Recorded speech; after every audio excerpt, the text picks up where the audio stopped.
Good evening and welcome to the November 9th Civil Service Commission meeting. And we have roll call, please. Commissioner Manoukian. Here. Gregorian. Here. Gantus. Here. And Devine. Here. And for the record, Commissioner Hatamian is absent. All right, and next item, please. Minutes. Move to approve. Approval. I have a correction. I'll make a motion for approval after the correction. The minutes reflect accurately under the Commission staff comments that Mr. Gregorian and I both spoke about the untimely passing of former Mayor Larry Zarian, and we asked the meeting be adjourned in his memory, and in the adjournment itself, I would propose that we made a motion to adjourn the meeting at 7:20 p.m. in memory of Larry Zarian. Yes.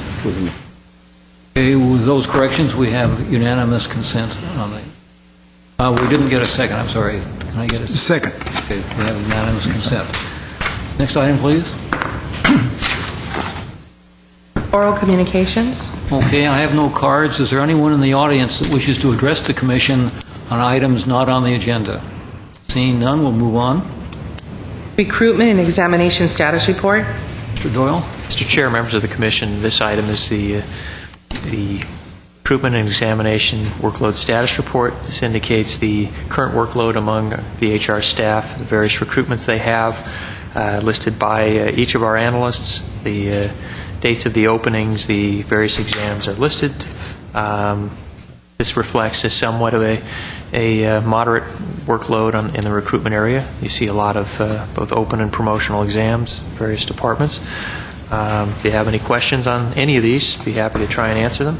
With that, this is a note and file item. Any questions? It is noted and filed. Next item, please. Eligible list established. Mr. Doyle? Mr. Chair, members of the Commission, this item is, again, a note and file item, and it represents the eligible lists that have been established since our last meeting. In this report, you see three lists that have been established, two promotional and one open. You see the total number of applications received for each of these, as well as in the far right column, the total number of candidates who are successful in making it through to our eligibility list. Once again, this is a note and file item. If you have any questions, I'd be happy to try and answer them. Do we have any questions on this item? Note and file. I just noticed our attorney is not here. Is that going to present a problem? No, sir, Mr. Chair. She's unable to be here this evening, and she did make the offer of having an alternate, but I told her that would probably be unnecessary given tonight. And we will have Mr. Potter here later for another matter. Next item. Revised class specification for approval, electrician. Doyle? Mr. Chair, members of the Commission, this item is the revision of the class specification for our electrician classification. Once again, this is part of our ongoing effort to update our class specifications on a citywide basis. This is another one of those from 1992 that needs to be updated. So as we approach a nearly 20-year time frame, it's time to upgrade this one. We are selecting this one because we do have a vacancy currently, and we intend to commence a recruitment shortly. Really what's being addressed on this specification is, again, making sure that the spec is contemporary and up to date with the latest technology. There's quite extensive revisions in the language itself, but also in the minimum requirements. We've enhanced them quite substantially. If you look at the years of experience, we've increased it from 4 years to 7 years. We're asking for more time at the journey level as a journey level electrician than before. We're asking for a state of California electrician certification. And additionally, we've added a desirable experience qualification relating to individual having experience working in a government, university, hospital, or other multi-facility environment, again, as a desirable qualification. And again, those types of facilities are more consistent or compatible with what they would likely face here at the City of Glendale, as opposed to somebody who's done primarily residential electrical work. So again, we've enhanced this specification quite substantially, and feel it's up to date and ready to go for recruitment. So again, if you have questions, I'd be happy to try and answer them. We also have representative from the Public Works Department. Mr. Hickman is here, as well as Narane Kasparian from my staff. So, Thank you. Mr. Gantus. Mr. Hickman, I certainly don't want you sitting here without answering a question. What is an megometer, voltmeter, ammeter, and ohmmeter? And are they spelled correctly? I believe they are spelled correctly. My name is John Hickman. I'm the acting facilities management administrator. The megometer, that's something that it's actually used to measure insulation. They put that on a wire because if the insulation isn't good, you can have a ground type of an issue, and so it's just something that measures the integrity of the insulation. The other instruments measure volts, ohms, and they're just the normal troubleshooting types of devices that the electrician uses in his trade or her trade. Never heard of them. I've never heard of them. Yes, that's a problem whenever we have attorneys, among us. If you have engineers like you, we wouldn't have that problem. And I probably should have directed my question to Mr. Devine, who would have been able to tell me each and every one of those, I'm sure. Question, sir. Yes. Mr. Doyle, you mentioned about this electrician position. Do we have any openings right now? Because whenever we're talking about this and the day after, or next day, or a week after, the public is asking question that is there any openings for this position? I would like, for the sake of clarification, please. Mr. Chair, Commissioner Gregorian, we have two budgeted positions of electrician. One has recently become vacant due to retirement. So we do anticipate going out for recruitment as an open recruitment for the electrician position upon the approval by the commission here. So, yes. But what's in front, I'm sorry, but what's in front of us is just the specifications. We're not doing the openings right now, correct?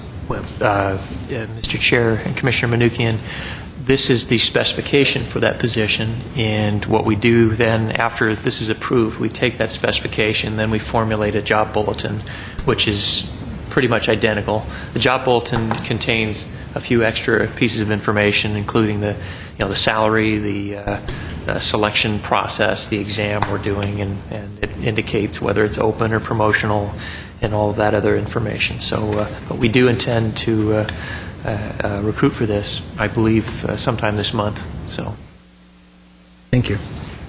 Okay, seeing no more questions, is there a motion? Move to approve? Unanimous consent on that? And we'll move on to the next item, please. Revised class specification for approval, equipment maintenance supervisor and mechanical maintenance administrator.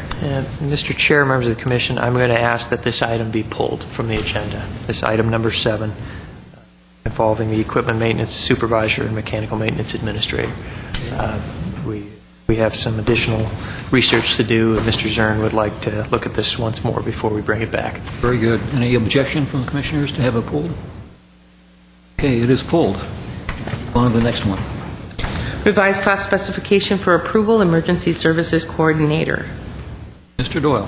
Mr. Chair, members of the Commission, this is a revision of an existing class specifications for emergency services coordinator. This is a position that's being resurrected, so to speak. We had this position filled back through the 1990s. In recent years, we have utilized a fire captain to fill this position, but we're now to the point where we'd like to bring it back in a civilian capacity and fill it as its original plan as an emergency services coordinator. Obviously, this position deals with the very important function relating to emergency services preparation for all of our disaster plans and such. We are adding some things to this position that hadn't been there previously,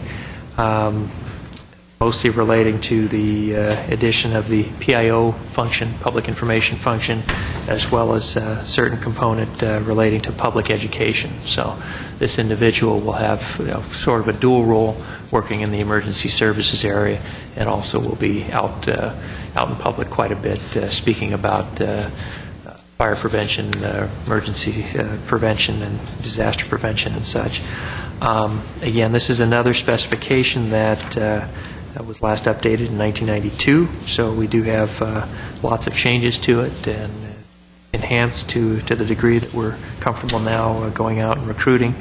One thing you'll notice on the minimum qualifications in the area of certifications, there's a whole series of certifications in various emergency preparation classes. There's something called NIMS, which is the National Incident Management System, a whole series of classes, 100, 200, 700, and 800 level courses, which are going to be required, and then additional courses in NIMS prior to the completion of 6 months. So again, it's a quite important job, as you might expect, and the individual brought on is going to have a lot of responsibility. So with that, this is presented for your approval. We have Battalion Chief Greg Godfrey here, as well as Manoukian from my staff who also worked on this, if you have questions. Any questions? I just had one clarification. You mentioned that one of the functions would be a PIO officer. How does that interface with a city PIO person? Chair Devine, this individual would work in probably a subordinate role. The city's PIO is the PIO, the main one for the city, but this individual would work primarily on fire-related incidents and sort of be the fire department's face at various events that occur, fires, floods, and such. So it's just a more specifically defined role within the fire department. Thank you. Is there a motion for approval? Move to approve. Second. It's approved by unanimous consent. Move on. Report on CalPERS and city employee pension benefits. Mr. Doyle, approximately how long do you think that report's going to take? I read it, and it seems there's a lot of information in it, and because of the hearings we have following this, if it's going to be any length of time, we may want to pull that and schedule it for next month. No, Mr. Chair, that's completely up to you. I believe I could get through this in 5-10 minutes at the most. I assume you may have questions, so I'm prepared to go forward if you like, or we can defer it. One thing to note, we are canceling our next meeting, which would be the day before Thanksgiving, so our next meeting will not be till December 14th, and then we'll probably cancel the second meeting in December as it's right around Christmas time, so we might have heavy agendas on those nights as well. What is the pleasure of the Commission? Mr. Chairman, I tend to agree with you because I think this is a very important thing, a very important report, and I'm pretty sure the public's very interested in it. And I actually took a moment to underline, I think, an extremely important line in there that talks about the employer contributions and how that's adding to the burdens on the city. And I'm going to probably have some pointed questions, not so much for me. I have every confidence that, but I think the public has a right to know as we see more and more interest in this subject. So to give it short shrift, in my mind, is not something I'd like to do. I agree with you. Okay. Mr. Manoukian? Absolutely. And let's reschedule it for the meeting of the 14th. Will do. Thank you. Next item, please. Agenda forecast. Mr. Doyle? Mr. Chair, members of the Commission, the agenda forecast is a note and file item. It indicates our schedule for the upcoming meetings. As I mentioned earlier, the November 23rd meeting will not be held due to it being the day before Thanksgiving. We do have a meeting on December the 14th, and we intend to have a couple of minor items there. First of all, there are several resolutions that we'd like to bring to the Commission, and these are things that are brought up periodically. One of them dealing with establishment of unclassified positions, another resolution based on those classifications that have 12-month probationary periods. We also have one that makes declaration of entry-level positions. These are kind of routine, but they do require Commission action, and we hope we try to do these every year or so. So that's planned for the 14th. And we'd also like to have recognition of the Supervisory Academy graduates. We try to do that each year. We have a graduation each December, and we like to bring all or some of them here for recognition by the Commission. In addition to that, we anticipate a few class specifications, and I also believe we have a hearing scheduled that night as well. So We do. Okay. I believe so, around that time, a closed hearing. So, Okay. and as you know, we have other hearings that have been scheduled, so the Commission's Quite busy. workload has been significant. Increase. I want to raise, We'll Double your salary. Okay. Deal? same answer I get every time. Okay, any questions on the agenda forecast? Seeing none, we'll ask for the next item, please. Reports and information, past due employee performance evaluations. Mr. Gantus, could you please go through that? Okay, thank you, Mr. Chairman. We have as no past dues the City Clerk's Office, City Manager's Office, City Treasurer's Office, the Fire Department, Glendale Water and Power, Police Department, and Public Works. We have, out of a total of 1,720 salaried employees, there are 20 that have first notices outstanding and 11 that have second notices outstanding. So I think we're slipping a bit, but we're still very, very good compared to some times in the past. Okay, thank you. Next item, please. Civil Service Commission and our staff comments. Mr. Chairman. Oh, go ahead. My comments are going to be very quick. What I want, unfortunately, Commissioner Atamian's not here tonight, so I could say this to himself, but as I guess some people are aware, Commissioner Atamian is no longer going to be with us on this commission.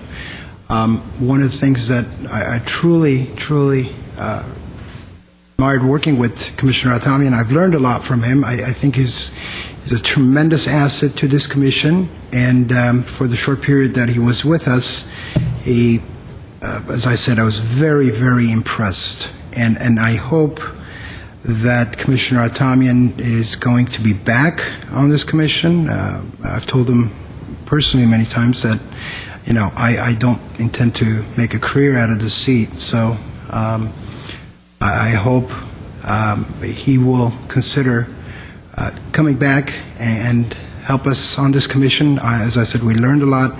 On the other hand, I also know Commissioner Gazarian that's going to be joining us. I think he'll be a good asset to this commission. I think he'll bring a lot of wealth of knowledge with him. But I wanted to personally thank Commissioner Atamian for his input, his knowledge, and his time. And as I said, I was very, very impressed, and I hope to see him soon on this commission. I think that was well said, and I certainly echo your thoughts on that. And he will be missed, and I have enjoyed working with him. And again, I was also impressed with the wealth of knowledge he brought from his experience in law and working in the county.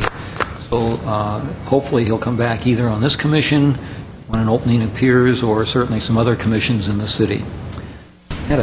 I also wanted to echo what Mr. Manoukian said, but I'll go one step further. I found his analytical skills to be almost second to none. He always, whenever he spoke in an analytical situation, it was always well spoken, and I thought very well thought out. We're going to miss Commissioner Atamian as well. And when you're ready, I have some more comments I wish to make. I'm not sure if it was William Shakespeare that said this. I kind of think it is, but I might be wrong. But rumors of my death are premature, is what he said. Tonight, Mr. Chairman, I would like to ask this commission to honor, this is our last meeting before December 2nd, and on December 2nd, probably, I think, singularly, one of the best, if not the best, city manager in the state of California will be retiring after some 13 or 14 years as city manager of the city of Glendale and some 40-some-odd years in public service.